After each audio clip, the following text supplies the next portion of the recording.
하나님의 말씀 마태복음 28장 11절로 20절 끝절까지 봅니다. 오늘로써 마태복음을 마치게 됩니다. 마태복음 28장 11절로 20절 다 함께 봉독합니다. 여자들이 갈 때 경비병 중 몇이 성에 들어가 모든 된 일을 대제사장들에게 알리니 그들이 장로들과 함께 모여 의논하고 군인들에게 돈을 많이 주며 이르되 너희는 말하기를 그의 제자들이 밤에 와서 우리가 잘 때에 그를 도둑질하여 갔다 하라. 만일 이 말이 총독에게 들리면 우리가 권하여 너희로 근심하지 않게 하리라 하니 군인들이 돈을 받고 가르친 대로 하였으니 이 말이 오늘날까지 유대인 가운데 두루 퍼지니라. 11 제자가 갈릴리에 가서 예수께서 지시하신 산에 이르러 예수를 배웠고 경배하나 아직도 의심하는 사람들이 있더라. 예수께서 나와 말씀하여 이르시되 하늘과 땅의 모든 권세를 내게 주셨으니 그러므로 너희는 가서 모든 민족을 제자로 삼아 아버지와 아들과 성령의 이름으로 세례를 베풀고 내가 너희에게 분부한 모든 것을 가르쳐 지키게 하라. 볼지어다 내가 세상 끝날까지 너희와 항상 함께 있으리라 하시니라. 볼지어다 내가 세상 끝날까지 너희와 항상 함께 있으리라 하시니라. 아멘. 아멘. 오늘 본문에는 흔히 말하기를 Great Commission, 대사령이라고 하는 귀한 말씀이 여기에 있습니다. 예수님께서 마지막으로 제자들에게 주신 명령입니다. 이 귀한 명령 속에 우리의 삶이 있고 삶의 의미도 있고 또한 복된 길이라는 것이기 때문에 이 마태복음 28장 19절은 대단히 중요한 말씀으로 그렇게 알고 또 많은 학자들이 연구하고 또 가르치는 그런 말씀입니다. 먼저 여기에 있는 말씀 하나 잠깐 말씀드리면 예수님을 십자가에 못 박고 아리마대 요셉의 돌무덤에 장례하고 그리고 큰 돌을 가지고 문 어구를 막고 인봉을 하고 그러고도 마음에 놓이질 않아서 밖에 군사들이 지켰다 하는 겁니다. 이렇게 철저하게 예수의 시체를 지켰는데 이제 문제는 이렇게 지켰다는 사실이 예수 부활의 증거가 됩니다. 만일에 돌로 막지 않았다든가 또 군사가 지키지 않았다고 하게 되면 어쩌면 예수의 시체를 도둑맞았다 하는 이야기를 그대로 믿을 사람도 많을 것입니다. 그러나 군사가 지켰다 하는 것은 좀 더 다른 의미를 가지게 됩니다. 저들은 유언비어가 퍼지지 않게 하기 위해서 예수의 부활은 없다고 생각하고 시체를 도둑맞고 부활했다는 소문이 퍼지게 되면 여러 가지로 시끄러울 것이다. 그걸 진짜로 믿는 사람들이 있을 테니까 이렇게 생각한 것이죠. 그래서 수비대를 세우고 굳게 지켰는데 예수의 부활이 사실이고 보니까 결국은 이 사람들은 부활의 증인이 됩니다. 그래서 변증학에서는 늘 그렇게들 변증을 합니다. 자, 예수의 시체를 누가 가져갔는가? 도대체 어디 있느냐? 만일에 빌라도가 가져갔다면 빌라도가 예수님의 제자들이 부활했다고 할 때 여기 시체가 있다 하고 내놓으면 될 것이고 또 제사장들이 치웠다면 어려움을 겪을 게 무엇 있습니까? 시체를 보이면 되죠. 여기 시체가 있는데 부활이라니 무슨 소리냐 하면 그만입니다. 또 군사들이 가져갔다고 한다면 이들이 가져다 놓고 뭘 얻겠다는 겁니까? 그 또한 있을 수 없는 일이고 마지막으로 생각할 것은 제자들입니다. 이건 불가능한 일이지만 그래도 가져갔다면 시체를 갖다 놓고 거짓말을 위해서 목숨 바쳐가면서 순교할 사람이 있습니까? 그러니까 예수의 시체가 간 곳이 없습니다. 이 무덤이 비었다는 것, 시체가 없다는 것, 이것도 소극적 의미에서 예수의 부활을 증거하는 좋은 증거가 됩니다.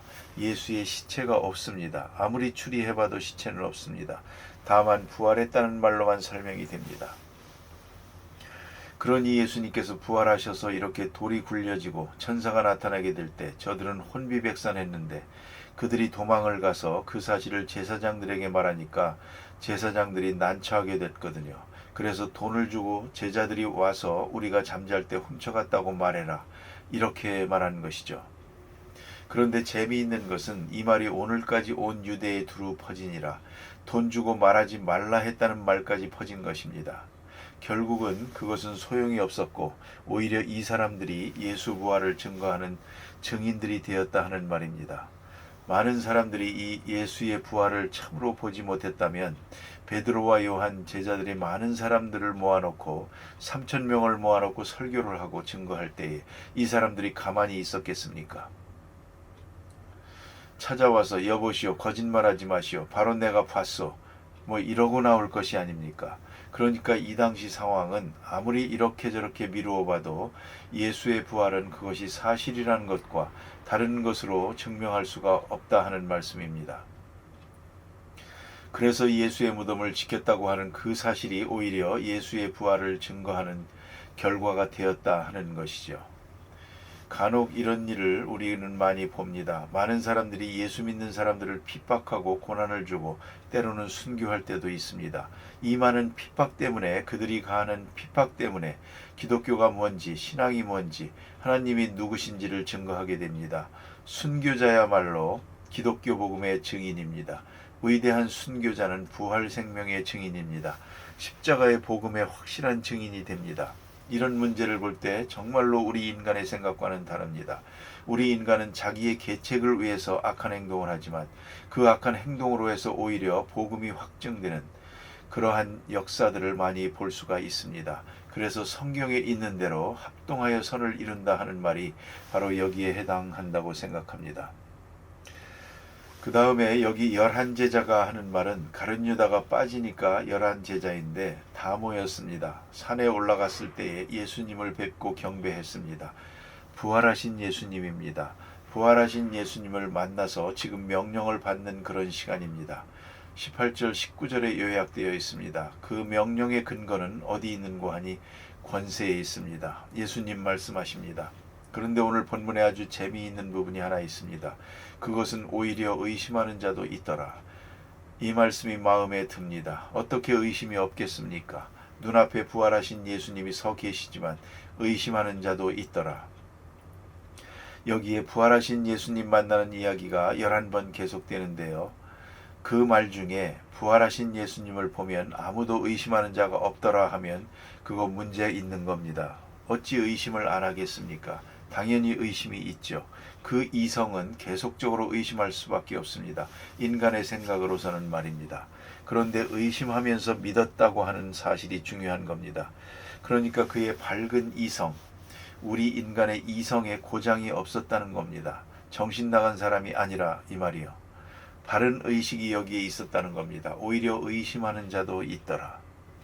여기서 우리 인간의 모습을 알 수가 있습니다. 언제나 의심할 수 있고 이 신비의 세계라는 것은 의심과 함께 있는 것이다. 그걸 잊지 말아야 하겠습니다. 오히려 의심을 하는 데에 예수님은 그들에게 말씀합니다. 이 말씀 속에서 그 의심이 사라지게 되었을 줄 압니다. 이제 말씀하시기를 하늘과 땅의 모든 권세를 내게 주셨으니 그랬습니다. 하늘과 땅에 있는 모든 권세를 내게 주었다. 예수 그리스도께서 십자가에 돌아가심으로써 권세가 주어집니다. 그걸 잊지 말아야 합니다. 십자가와 함께 권세는 주어집니다. 작든 크든 얼마나 바른 희생을 했느냐 그만큼 권세는 주어지는 것입니다. 예수님께서 이 십자가를 아주 훌륭하게 이루어냈습니다. 십자가에 돌아가시는 아주 오랫동안 계획했던 일을 아주 성공적으로 이루었습니다. 이제 그에게 하늘과 땅의 모든 권세가 주어지는 역사가 이루어지고 하늘과 땅의 모든 권세라는 말이 뭡니까? 즉 하나님을 말하는 것입니다. 오늘 본문에 예수님께서 하나님의 아들 되고 하나님 됨을 말씀합니다. 이건 신학적으로 중요한 본문입니다. 첫째가 하늘과 땅에 있는 모든 권세, 이건 하나님이요. 그 다음에 내 이름으로 세례를 주라. 세례는 자기 이름으로, 아버지와 아들과 성령의 이름으로 내 이름으로 세례를 주라. 바로 하나님의 아들됨을 말하는 것입니다. 그리고 우리가 사랑하는 요절이 이겁니다. 볼지어다 내가 세상 끝날까지 너희와 항상 함께 있으리라. 항상 함께 있으리라. 그것은 하나님만이 하실 수 있는 얘기입니다. 간혹 서로 사랑하는 사람들끼리 헤어질 때에 너를 항상 생각하겠다. 가끔 전화할 거다. 그런 말은 할 수가 있지만 항상 함께 있지는 못합니다. 함께 있다. 그것은 바로 예수님만이 하실 수 있는 얘기입니다. 예수님의 생명력이 우리와 함께 하십니다. 그 그것은 말씀과 성령으로 항상 우리와 함께 하십니다. 그의 능력이, 그의 지혜가, 그의 생명력이 누구에게나 그를 믿는 자에게 언제나 어디서나 함께 하십니다. 하나님만이 하실 수 있는 얘기입니다. 사람은 항상 너희와 함께 있다 하는 말을 못합니다. 그래서 예수께서 하나님의 아들됨을 증거하고 하나님 되심을 증거할 때 이 본문이 굉장히 중요합니다. 하늘과 땅에 있는 모든 권세를 주었으니 내 이름으로 세례를 주고 또 세상 끝날까지 항상 함께 있으리라. 또 하나 있습니다. 내가 내 죄를 사했다. 사죄권 행사입니다. 이런 것들이 예수님의 하나님의 아들됨을 증거하는 그런 중요한 근거가 되고 또 신학적 근거가 된다고 합니다. 그런데 오늘 여기 주신 말씀이 그래서 하시는 말씀입니다. 하늘과 땅에 있는 모든 권세, 하나님의 권세를 내가 받고 그 권세로 말한다 하는 겁니다. 이제 명령이 세 가지가 있습니다. 하나는 너희는 가서 모든 족속으로 제자를 삼아, 여기에 모든 족속으로 제자를 삼아라 그랬습니다. 가서 제자 삼으라. 이건 아주 중요한 말씀입니다. 우리가 먼저 제자입니다. 먼저 예수님의 제자가 되고 제자 되라 하는 얘기가 아니고요. 제자 삼으라. making disciple 중요한 말입니다. 선생과 학생의 얘기가 아닙니다. 선생은 가르치고 학생은 배우면 됩니다. 그리고 졸업식 날 졸업하면 끝나는 겁니다. 혹 훌륭한 스승이었다고 하고 생각하겠죠. 그런 얘기가 아닙니다. 제자라는 것은 그의 지식과 그의 삶과 그의 온 생애를 함께하는 것입니다. 함께하고 함께 배우는 것입니다. discipleship이라고 합니다. 제자 훈련입니다. 우리의 일생은 제자 훈련입니다. 예수님의 제자가 되고 제자 되어 가는 과정이고 예수의 제자로 살아가는 것입니다. 그게 예수 믿는 사람입니다.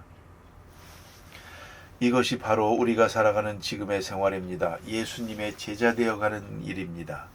신앙을 고백하고 예수님의 제자 되었지만 아직도 충실한 예수의 제자가 못된 게 많죠. 그렇지 않습니까? 우리가 교회 생활과 함께 예수님의 제자 되어가는 것입니다. 우스운 얘기지만 이렇게 늘 교회 나와서 말씀을 듣고 기도하고 함께 하지 않습니까? 그러면 어느 사이에 자꾸만 생각이 달라집니다. 생각도 달라지고 가치관도 달라지고 행복관도 달라지고 그러지 않습니까? 비록 내가 기대한 만큼은 아니더라도 벌써 알게 모르게 자꾸만 달라지고 있는 것입니다. 그래서 예수를 닮아가고 있는 것입니다. 한평생 예수를 닮아가는 그런 생으로 살아가는 것입니다. 그것이 어디까지 왔는지 그건 하나님과 여러분만이 아실 겁니다. 시작해서 죽을 때까지 계속 닮아가는 것입니다. 그런데 또 하나 있는 것은 자기가 예수의 제자 되는 것만이 아니고 making disciple, 제자 삼으라 그겁니다. 내가 예수의 제자가 되고 또 내 제자가 있어야 된다는 말입니다. 내가 가르치고 내가 제자 삼는 자가 있어야 됩니다. 그러니까 한마디 예수 믿으세요. 그거 가지고는 안 됩니다. 내가 사랑하는 사람을 제자 삼아야 됩니다. 내 제자 삼아야 됩니다. 그래서 나로 인해서 예수 믿는 사람, 달라진 사람이 많아야 됩니다. 우리의 삶의 성공이 여기에 있습니다. 얼마나 돈을 벌었느냐 못 벌었느냐 그런 얘기가 아닙니다. 출세했으면 뭐라고 안 했으면 뭘 합니까? 그게 중요한 것이 아닙니다. 얼마나 오랫동안 살았느냐 그것도 중요하지 않습니다. 삶의 성공이라는 것은 두 가지밖에 없습니다. 하나는 얼마나 영원지향적으로 행복했는가 하는 것입니다. 남이 뭐라고 하든 말든 잘 되든 안 되든 상관없습니다. 내가 사는 세상은 영원한 삶을 지향하고 있습니다. 항상 충만하고 행복합니다. 범사에 감사하고 이렇게 행복합니다. 간단히 말하면 얼마나 행복했느냐 그겁니다. 두 번째가 얼마나 많은 영향을 주었는지 나로 인해서 나 닮은 사람을 얼마나 많이 만들었느냐 그겁니다. 미안하지만 자식이 여럿 그거 자랑거리가 못 됩니다. 그게 진짜 자식인지 가짜인지도 모르겠습니다. 도무지 나를 닮지 않았거든요. 얼마나 나를 닮았느냐 그겁니다. 어떤 사람은 아들 하나만 놓고도 근심 걱정하고 이게 사람 노릇 못해가지고 또 신앙에서 벗어나가지고 단 한 번만이라도 제 아들을 위해서 기도해 주세요. 이런 부모님들 많이 있습니다. 얼마나 답답하면 그러겠습니까? 이 아들이 도무지 나를 닮지 않습니다. 내 신앙을 닮지 않습니다. 몸은 내가 낳아놓았지만 아닙니다. 그래서 괴로워하는 것입니다. 그러니까 내 속으로 나았든 안 나았든 그건 중요하지 않습니다. 내 정신, 내 믿음, 내 그리스도인 됨을 나를 통해서 닮은 사람, 쉽게 말하면 나를 통해서 예수 믿은 사람, 나를 통해서 구원받은 사람이 몇 사람이냐 이겁니다. 그것이 바로 그 사람의 성공을 가름하는 바로미터입니다. 우리가 깊이 생각해야 됩니다. 제자 삼으라. 그래서 집중적으로 요새는 내가 누구누구를 위해서 기도합니다. 제자 삼아야 됩니다. 주의 사람으로 키워지는 겁니다. Making disciple. 제자 삼으라. 그 다음에 아들과 아버지와 성령의 이름으로 세례를 주라. 세례를 주라. 그건 인치는 겁니다. 확실하게 증거를 주는 것입니다. 하나님의 사람 만드는 것입니다. 세례를 베풀라. 그 다음에 뭡니까? 가르쳐 지키게 하라. 가르치기도 하고 지키게 하라. 나와 함께 행하도록 가르치고 지키게 해야 됩니다. 내가 행하면서 같이 행하도록 해서 말씀대로 살도록 지도해야 됩니다. 그게 바로 제자 삼는 것입니다. 제자 삼아서 가르쳐 지키게 하라.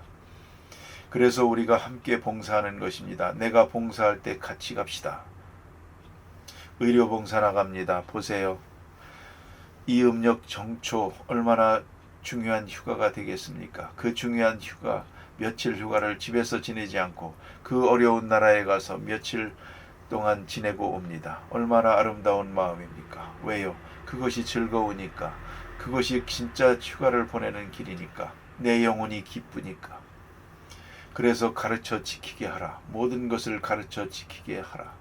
그리고 말씀하시기를 세상 끝날까지 내가 항상 너희와 함께 있으리라. 세상 끝날까지 내가 항상 너희와 함께 있으리라. 약속을 해 주었습니다. 다 같이 기도하십시다.